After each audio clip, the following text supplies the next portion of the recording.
Hello, true believers. This is Doc Hogg, and welcome to episode 28 of Comics and Variety. Today we're going to take a look at an indie comic called Combat Jacks. But first, if you like this channel, please do subscribe. Hit the notification bell to notify you of new videos. And for the sake of YouTube's search algorithm, please do hit the like button. As always, if you wish to contact me, my email is dhog70@gmail.com. And you can also reach me at Twitter at doc_hog. Alrighty, Combat Jacks. It is written primarily by Mark McKenna and Sam Eggleston. The artists were also Mark McKenna and Jason Baruti.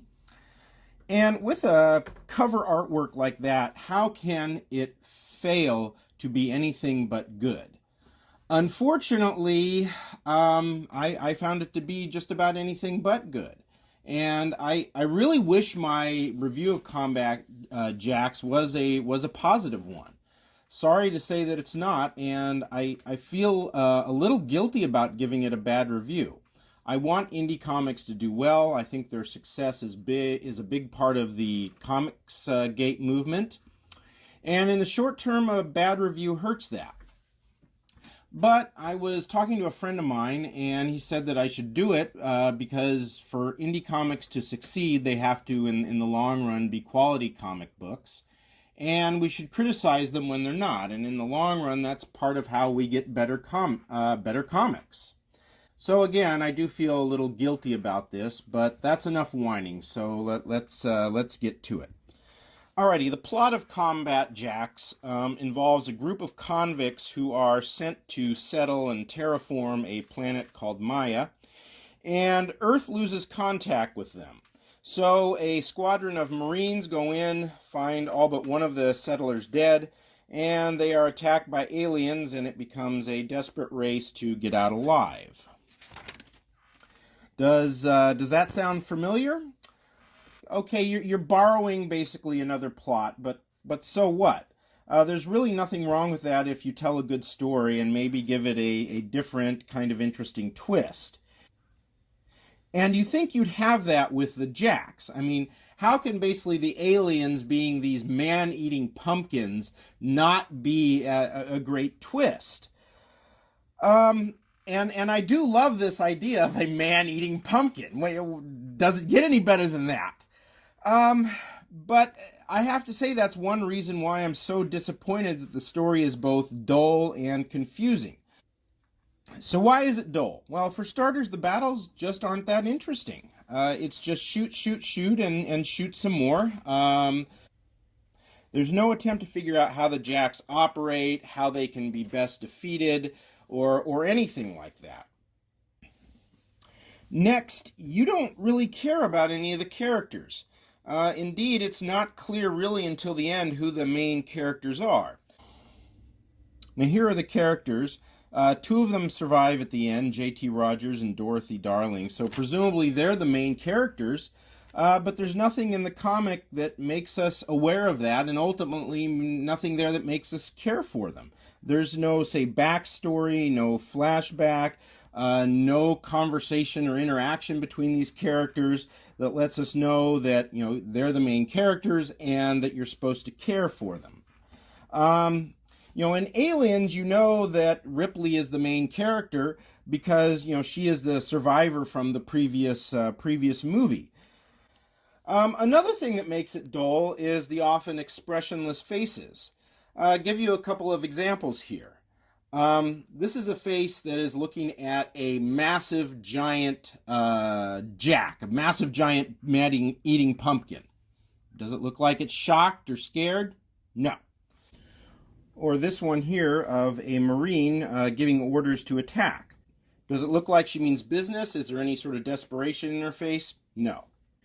Here's another one of one of the Marines yelling, "Go." His lips are barely parted. If you're going to yell "go," it's supposed to be full-throated, mouth, open, like you mean it. In this panel, we see that Baby Jack has bitten the ear of a Marine, and in the next panel, we see it has Baby Jack has bitten a chunk of the ear off. Do you see any serious expression of pain in that Marine's face? And the fact of the matter is, you don't have to guess how someone reacts when they get their ear bitten off. What happened here? Now, on the confusion side of this, let's take a look at what happened with little Jackie here and the Marine. The Marine gets bitten, he gets the Jackie off of him, and then one of the other Marines intervenes and says, "Hold your fire." Now, why? Why would you do that? The Jacks have done nothing throughout the story but attack the Marines. So once you throw one down, presumably the first thing you would want to do is shoot it. No, this Marine is saying, "Hold your fire." Why? And then, what happens here? Well, that gives the Jack a chance to get back in the action. He jumps on the Marine again and somehow drives the Marine into the water, where the Marine gets eaten alive by presumably a whole bunch of other little Jacks that are in the water. Okay. And here you don't see the Marine shocked or screaming or upset that this other Marine has been eaten alive. And then a few pages later, here's the same Marine. He was in the water. Now he's not in the water. Apparently he's washed ashore. And the Jacks have pretty much, picked him clean. And then finally on the confusion side, there are the plot holes. Here the Marines find the one survivor. The survivor has survived by killing a Jack, gutting it, and wearing the remains. And he says, "Hey, after doing that, the Jacks didn't give me another look." So the Marines have found a way to survive. So surely they go back to get the remains of the Jacks that they have killed, and they wear them, and they sneak back to where they need to contact the mothership, and they are rescued and go home, right? Nope. Not only that, the survivor jettisons his disguise, and later he gets killed by the Jacks. So is there anything here that I like? Well, yes, this artwork. Nice little twist here on Cinderella. But other than that, no. And now my guilt level has gotten to the point that I need some alcohol, so it's time to move on. That music means that it is time for Hogg's Headlines, all the news that Doc Hogg wants to report on. Dateline Viersen, Germany.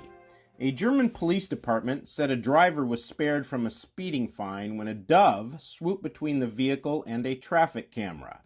The Viersen police said the vehicle was clocked doing 34 miles per hour in an 18 mile per hour zone, but investigators were unable to issue a $117 fine because a dove flew between the car and the camera, concealing the driver's identity from the image. The department joked the Holy Ghost must have intervened and sent the dove, a symbol of the Holy Ghost in Christianity, to protect the driver. Maybe, but I prefer to think that God is letting the authorities know what he thinks of traffic cameras. Dateline, what's in your garden? Washington has become the first U.S. state to allow human bodies to be turned into compost, rather than being buried or cremated. Governor Jay Inslee signed into law a bill making it legal for licensed facilities to offer natural organic reduction, which turns a body mixed with substances such as wood chips and straw into soil in a span of just several weeks. One person hoping to profit from the new law is Katina Spade, founder and CEO of the company Recompose. On its website, it says that, quote, "Our service, Recomposition, gently converts human remains into soil so that we can nourish new life after we die," end quote. Oh boy, I can just imagine Thanksgiving dinner. Gee, Martha, these vegetables that you grew in your garden taste just like your ex-husband, Frank. Really, John? And how do you know what my ex-husband tasted like?